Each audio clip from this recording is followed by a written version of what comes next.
Hi. My name is Kimberly Wasserman. I'm sorry, I didn't know what to say. Okay. So my name is Kimberly Wasserman Nieto. I am the Executive Director of the Little Village Environmental Justice Organization located in Chicago. Climate change impacts our lives in Little Village because I live in Little Village and I work in Little Village, born and raised. But we have one of two coal-fired burning power plants in our neighborhood that supplies electricity out of state. So we carry the brunt of a coal-powered power plant that does not give any electricity to the city or state that we live in. So for us, that has a direct impact not only on our lives daily, but that plus all the coal power plants across the U.S. are impacting our climate and across the world.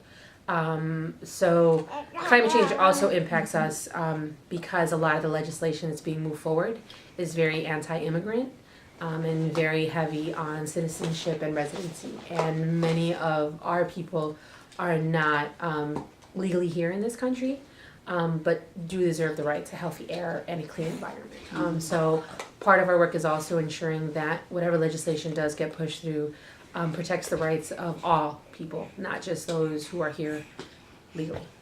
Why did I come to this meeting? I came to this meeting primarily because being in Chicago, I don't know very much about New Orleans or anything that's happening in the South. And I wanted to take the opportunity to both come. I've seen Dr. Beverly, I've heard Dr. Beverly speak, but I've never actually been here. And I wanted to come down and find out more about what was happening. And I'm glad I did because I met folks from here who live in the community that runs a gas line directly into Chicago that I did not know anything about. So it's impactful for me to be able to go home and talk to people about how our usage of gas and oil is it having a direct impact to communities here in New Orleans. So I was very excited to come down here. I was very excited to come down here too to hear what other people are thinking. As small organizations like ours, when you talk about legislation, it's a very big thing.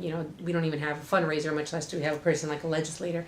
So it was empowering to see that other organizations face the same things that we face as an organization, and just to hear where people are at and how we've grown and how we can help other people grow.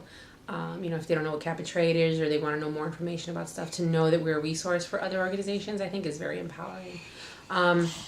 But I think that one of the things is that it's, as a young woman, or I like to think young woman of color, it's always difficult within the EJ movement because you're always met with older white males as kind of the leaders of our field. And for me, it's always empowering to be in a room with other women of color who are in the same position that I'm in, and to know that I'm not alone out there, that the true people who represent our communities are usually women, and to know that we have families, and to know that we all face the same difficulties of trying to do this job and raise a family. So to me, this experience just brings me closer to knowing that I'm doing the right thing, and that it may get difficult sometimes, but I know I'm not the only one going through it. And to move forward, I definitely am going to take what I learned here and bring it back home and try to help out in whatever way, be it small or big, the folks that are here in New Orleans, and help tell the story of what's happening down here, because it's all interrelated in one way or another. So I want to go home and share my experiences, not only about the environmental impact here in New Orleans, but again about what other people in our field are doing, and that we need to be reminded as organizers that this is a difficult path that we're on, but that we have each other to count on, and that we have each other to lean on, and that we can't forget that.